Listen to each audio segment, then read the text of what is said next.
Семейде ауданы 9,8 мың шаршы метрді құрайтын көпфункционалды кешен оқушылар сарайының құрылысы жүріп жатыр. Жаңа орталық 400 оқушыға есептелген және 6 функционалдық аймаққа бөлінген. Олардың әрқайсысы мектеп оқушыларының жоғары сапалы білім алуы мен дамуын қамтамасыз ететін заманауи технологиялармен жабдықталған. Францияның Лион қаласында өткен World Class Leon 2024 халықаралық кәсіби шеберлік чемпионатына әлемнің 70 елінен қатысушылар жиналды. Қазақстандық команда 30 түрлі құзырет бойынша сынға түсіп, Абай облысының студенттері жоғарғы нәтижеге қол жеткізді. Абай облысындағы IT және жаңа технологиялар жоғарғы колледжінің студенттері Тимур Бабенко және Елнар Жуаспаев мобильді робототехника құзыреті бойынша үздік металлон иеленді. Команданың жетекшісі халықаралық сарапшы Гүлпан Түсіпбаева. Семейліктер Таза Қазақстан бағдарламасына белсенді қатысуда. Сенбілікке қала тұрғындары мемлекеттік мекемелердің, бюджеттік ұйымдардың, жоғарғы және орта оқу орындарының, көппәтерлі тұрғын үйлерді басқару органдарының қызметкерлері, жеке секторлардың үй иелері шықты. Санитарлық тазалауды және қоқысты жинауды қамтамасыз етуге арнайы техника, оның ішінде 10 тиегіш пен 40 жүк көлігі жұмылдырылды. Сенбілікке қатысушылар 50 тоннадан астам қоқысты полигонға шығарды. Облыс мектептеріндегі тамақтану сапасын бақылау мақсатында құрылған ведомствоаралық сараптамалық топ өз жұмысын қайта жалғастыруда.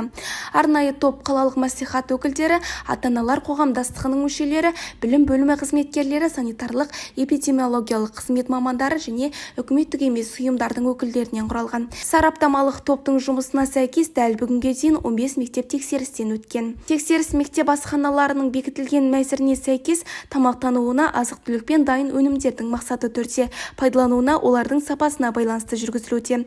Өткізілген тексеріс нәтижесі бойынша талап бұзушылықтар орын алмады. Алайда мониторинг барысында ас блоктарында жергілікті жерлерде санитарлық талаптар сақталмаған. Бұзушылықтарды жою мақсатында комиссия мүшелері өздерінің ұсыныстарын білдірді деп атап өтті Абай облысы білім басқармасының мектепке дейінгі жалпы орта білім беру бөлімінің басшысы Мәкия Әмірханова. Ақсуат ауданында аудандық маңызы бар жолдарды жөндеу бойынша ауқымды жұмыстар жүріп жатыр. Мердігер Зайсан жауапкершілігі шектеулі серіктестік Кіндікті ауылына апаратын жолдың 12-24 шақырымында жұмыс жүргізді. Мұнда 7-5 шақырым жаңа асфальт жабыны төселді. Сондай-ақ Сәтбаев пен Көктөбек ауылдары арасында 9 шақырым жолды жөндеу аяқталды. Ал бұл Жарма ауданының жолдары. Шарқаласындағы Каролина көшесі. Жөндеу жұмыстары тек 3 күн бұрын ғана басталған, ал аяқтау мерзімі қыркүйек айының 30-ына жоспарланыпты.